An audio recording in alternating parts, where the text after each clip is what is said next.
Man Hour Nation, are you ready for the best damn radio show on the planet? Man Hour Nation, rise up.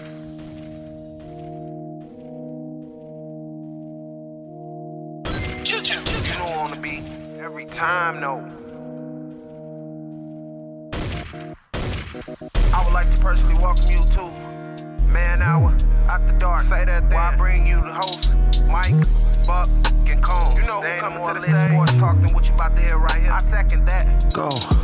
You know that it's us when we talking about sports. Giving you facts on the field to the court. Tune in, we need the support. 1 hour too short, then listen some more. On all your stations, not dropping no music. Stripes like Adidas, but Nike just do it. Down 4 in the 4th, we go for the win. Michael 2 seconds, we taking it in. Buck, Mike, and Combs, you know what's going on. Man, now we're After Dark, no LA, we the big spark. No 4th and inches won't cut you short. Got the best talking, it's all sports. Buzzing more than buzzer beaters. We coming live all through your speakers, go. And what is up, Man Hour Nation? Michael Buckasher here with the Man Hour. Be sure to head over to manhourradio.com. Check out the merchandise page. Of course, check out the blog section as well. We do have a great blog section happening over there. Over at manhourradio.com, we had my man, Tyler Faber, just drop another blog over there.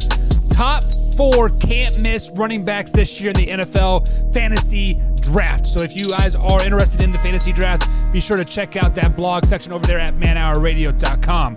For some reason, my screen's a little choppy right now. I'm not for sure why, but it should clear up here in just a minute. So bear with me as we get the whole situation happening. It's like 115 degrees outside today, so maybe just the heat is just getting to my computer a little bit. Who really knows at the end of the day? But it's time to get shocked.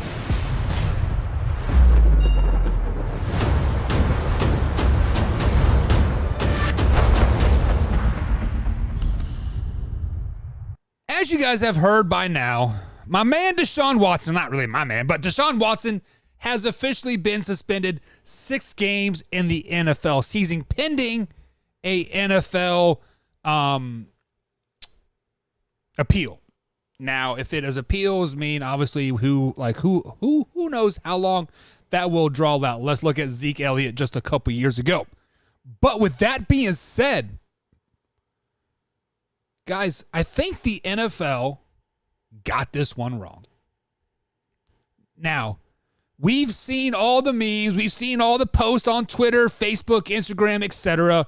MySpace, if you're still on there, Pure Rave, if you go way back in the day. We've all seen the post that Calvin Ridley got a full year for gambling on the NFL. We've seen Ray Rice got basically kicked out of the NFL for hitting his wife or fiance at the time. We've seen Kareem Hunt get basically kicked off the Kansas City Chiefs for hitting a girl that spit in his face, right?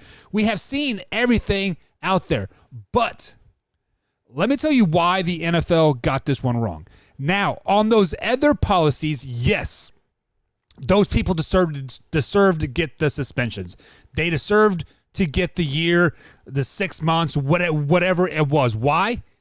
Because they broke NFL rules at the end of the day. They broke the rules. It is in black and white, broke the NFL rules. So Calvin Ridley should probably be banned for life, to be flat out honest with you, for gambling on a game that you play. It is posted in every locker room, do not do that. And what did he do? He did it. He absolutely 100,000% did it. No questions asked, no doubt in my mind that he did it, because I believe he even said he came out and said he did do it.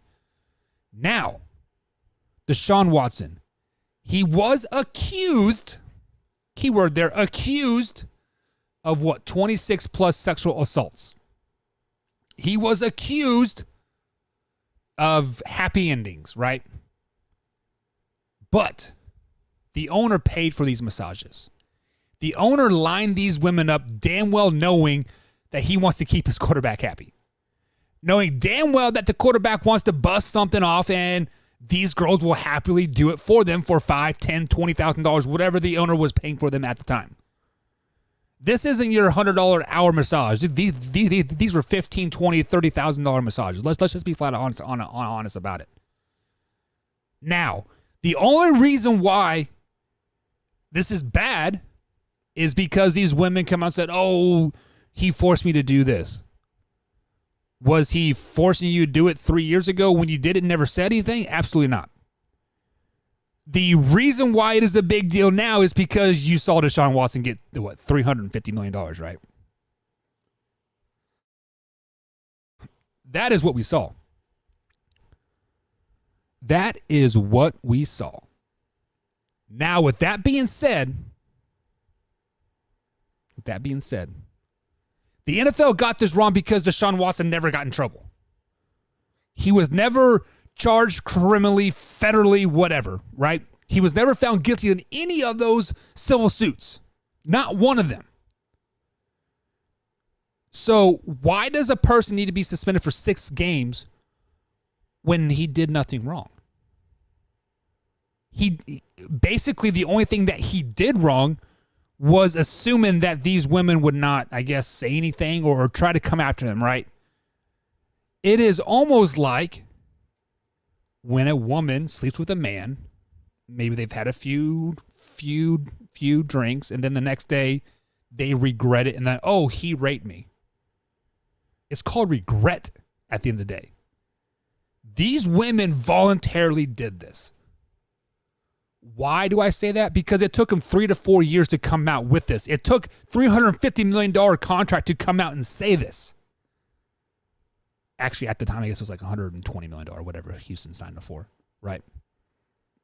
It took them $100 million in a cash payday to come out and say something. AKA, the owner wanted to keep Deshaun Watson at any means necessary, so why not slander my guy and maybe he will stay? That's what it ultimately come down to. And you can tell me that I'm wrong all you want, but my hearts of hearts, I've seen this happen. I have seen this happen at the college level. I've seen this happen at the high school level. And now we're seeing it happen at the college or at the professional level as well. We are literally seeing this happen. Hey, I regret doing this. So I'm going to backtrack and say that you raped me. I'm going to backtrack and say that it wasn't consensual. I'm going to backtrack because you're not paying me how much I think I should have been paid. $20,000 was good 3 years ago. Now all of a sudden it's like it's not. Come on, man. Come on. That's your shock news.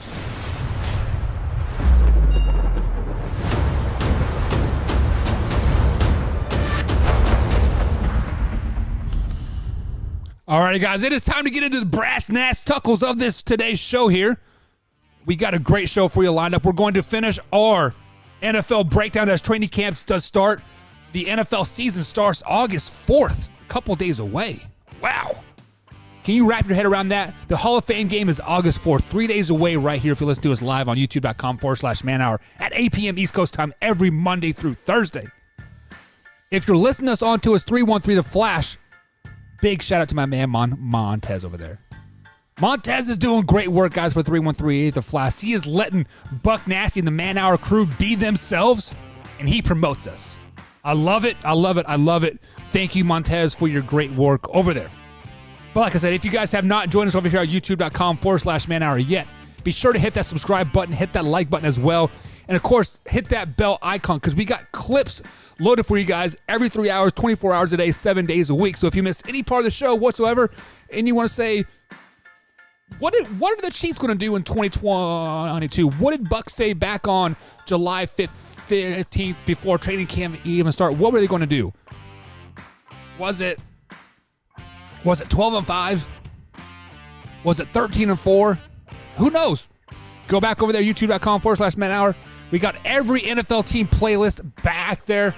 Or if you guys want to check out some blogs, be sure to head over to manhourradio.com. Click on the blog section. We have the new fantasy blog up there, guys. So if you guys are into fantasy sports, especially the NFL fantasy side of things, my man Tori Anderson and Tyler Faber they're doing great work over there on Man Hour for the fantasy sports. So if you guys got some fantasy sports questions, hit us up on Twitter at manhour_Tory, or of course manhour_Buck, or at Tyler Faber, all on the old Twitter machine, guys. Hit him up. But it is that special time of night. Special time of night when we do the infamous segments, factor crap, way or no way, if and then, It goes on and on and on, and I forgot my notes. Where are my notes at? Since my computer's all being malfunctioning it, eh? Now it's just going slow. It is questioning life right now. But I got the first way or no way up here tonight. So guys, way or no way is simply as it's like it is put. You guys give me a statement of, like over there on man hour underscore buck on the old Twitter machine. You ask me if it's way or no way, and I tell you exactly if it's way or no way. It is simple, point, cut, dry as that. Now, the first way or no way of the night. Zeke Elliott is going to be an every down back in 2022. Wow, so Zeke Elliott has had the worst season of his career last year, averaging just under 60 yards per game in 2021. Tony Pollard kind of almost took the bulk of the carries last year, and I believe he was averaging just over 80 yards per game. So to say that Zeke is going to be an every down back, I am going to go out on a limb. It's not really a limb, but Zeke can be that every down back. Zeke can be definitely be very effective when he's in there all 3 downs, giving him the ball, giving him the rock 20, 30, hell, even 40 times per game. Give the man the rock, let him eat. But the correct answer is going to be no way to this answer, simply because of the fact that why use and abuse Zeke Elliott when you have Tony Pollard back there? Give the Zeke the ball on first and second down. Put a bruiser back like Tony Pollard in there on third down to get abused. Zeke is your $100 million guy. Yes, you want to get production out of him, but at the end of the day, you want him to be the life of his contract, right? Why use him as an every down back this year? This is his second year in that $100 million deal, so he has 2 or 3 years left on that deal. So I want to get 3 full seasons out of Zeke still. I don't want 1.5 seasons for a $100 million guy. Put Tony Pollard in there on third down. Let him eat on third down. Zeke will excel on first and second down this season. So no way Zeke Elliott will be a every down back this season. It is just not going to happen. And my man Alpha Rob, I see you. Oh, let me unclick that wrong button. He says, "What's up, Buck? What is up, Alpha Rob? I am glad you are tuning in, man. Tomorrow, Alpha Rob, we're breaking down your division, the AFC East. Arguably, probably one of the worst divisions in football. Not because of your Buffalo Bills, just because of the rest of the teams in there. But he also says, no way about Zeke. Zeke is not an every down back. Also over there on Facebook.com/manhour, it says, user, I can't bring up your comment because it says user only. Be sure to click approve your name there, user. He says no way for Zeke as well. Over there on Twitter, they say no way as well. No way, no way, no way. So it seems to be the consensus that no way is the answer for Zeke Elliott being an every down back this year. Now, the next way or no way. Let's stay in the NFC East and Daniel Jones. Daniel Jones is obviously in his 5th year as the Giants quarterback, and he has been subpar to say the least. I mean, the Giants' performance has just been kind of blah. Way or no way, Daniel Jones has to win this season to keep his job beyond. Wow. So, like I said, Daniel Jones is entering the final year of his contract, and the Giants this is their longest playout drought that I have really remembered, to be flat out honest. Now, to say that Daniel Jones has to win to keep his job, when we say win, are we referring to a winning season? Are we referring to 10 wins, 11, 13 wins, a playoff appearance, an NFC Championship game, Super Bowl? Let me break it down for you. I am going to break down winning as a playoff berth. Does Daniel Jones have to have a playoff berth to keep his job beyond 2022? And I am going to... Can I pull a Wyatt here, guys, and kind of waffle around a little bit? Give me a hashtag waffle, because I'm going to waffle because I think Daniel Jones has to be successful this season, yes, to keep his job beyond, because obviously he's up for contract, possibly drafting the quarterback, right? There's other free agents out there. But to win, that's kind of a double-edged sword. You can win, you can make the playoffs, but you can still suck. I.e., Trent Dilfer with the Baltimore Ravens, 2000 was it when they won the Super Bowl 2001 behind Ray Lewis and Ed Reed and those boys? So let me rephrase the question here. Way or no way, Daniel Jones has to be successful on the field, stat-wise, QBR, etc., to keep his job. That is a way.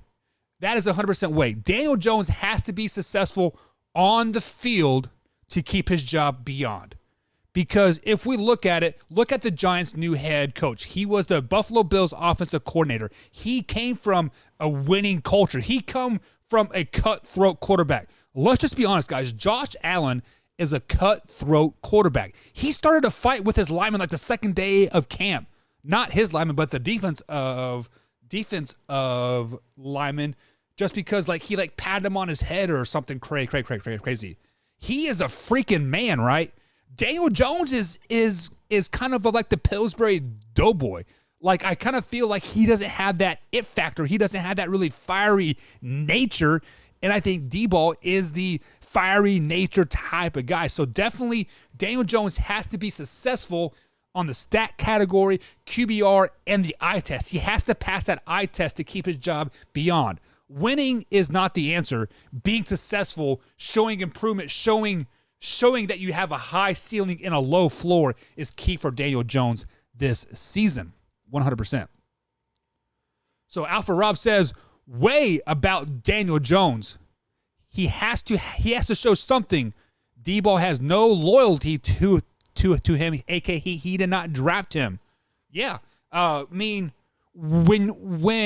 a new coach comes into a system, when a quarterback is his fourth or fifth year in as a rookie and they haven't had a winning season, they haven't had a playoff berth, he hasn't really shown signs of improvement. Let's just be honest. Daniel Jones is kind of just been like that steady, maybe a little up, maybe a little down. I'm going to trip over the 40-yard line type of thing.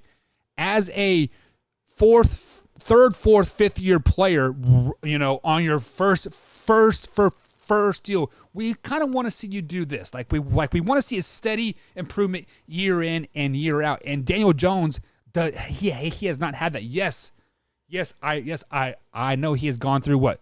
This is his third head coach, right? And maybe just a second or third head coach. I get that. But Alpha Rob, you are exactly right. When a new head coach, first year head coach, comes in and has an opportunity to draft a quarterback and get you out of town, or hell, even trade you to the 49ers to get Jimmy G, you are damn right you're just cutting your head off. So if you show no sign of improvement, get out of town. See you later, alligator. Alpha Rob also says he can run without falling down for no reason. No, he can't. Let me ask you guys this question. What is worse to be known for? Mark Sanchez and the butt fumble, or Daniel Jones and tripping over a imaginary player when you had a wide open 60-yard touchdown run? What would you rather be known for? If you had to be known for one thing, would you rather be known for the butt fumble or tripping over an imaginary line? Let me know in the comments.